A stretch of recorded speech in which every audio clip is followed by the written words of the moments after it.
Hi everybody, Puffin here. Thanks for watching. I did a video earlier about responding to Trump's farewell address, and I think I was just so blown away by him actually admitting that he was going to leave and planning to go and acknowledging that Biden was going to be president tomorrow, which is now actually, it's only uh, less than 12 hours until Biden takes over. So that's good news and exciting. But I think I was so excited by that I just failed to mention a couple things that I think are pretty important to mention. One is just simply the use of the word China virus, which Trump likes to do and Trumpers like to do.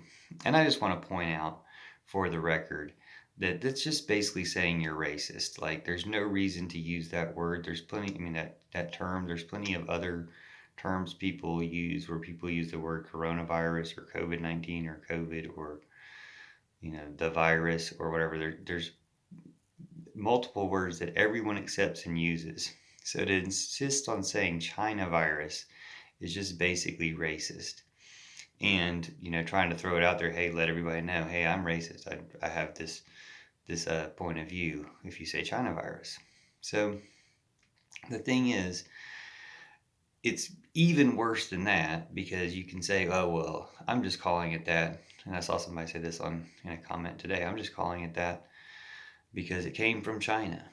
But you hear Trump and his surrogate saying things like, this is an attack, a Pearl Harbor level attack from China upon us and upon our economy, which is all complete crap. Anybody who understands how viruses work or how nature and science and stuff works. And of course, these are the same people who are saying that it was a hoax or that doesn't really exist. It doesn't really, it's not really a problem, stuff like this.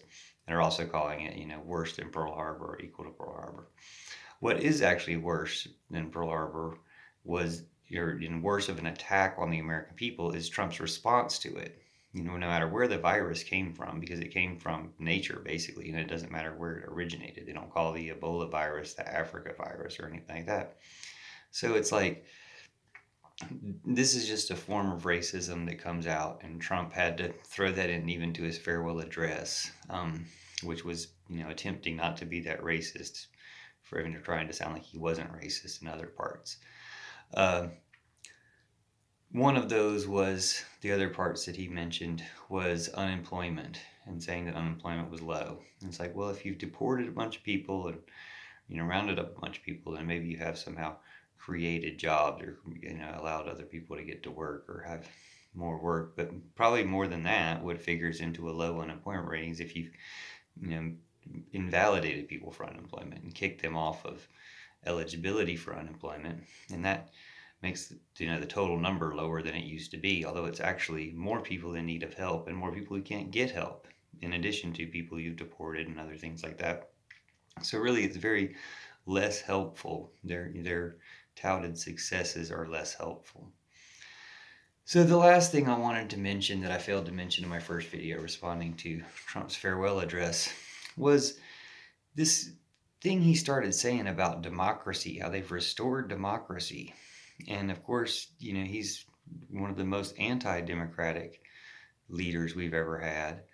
But he's been whining for 2 months about a rigged election. So how hard did you restore democracy if you don't have, if you're saying, what happened at the end of your term, it was a rigged election. Was it riggeder than that before or something? Was it even worse and you got to a rigged election in your terms, and in your twisted perspective you call it a rigged election and that's the democracy you restored? It's just crap. It's just completely two-faced and hypocritical and just lies. Or I guess he never really did believe that the election was rigged or anything like that. But how he even believes that he's restored democracy. I mean, I'm glad to whatever extent we actually do have democracy, I'm glad we have it and we need more. But he didn't have anything to do with that. He was, working the other way. So that was complete bullshit, and I can't believe I didn't mention it earlier, but feel like I should mention it now.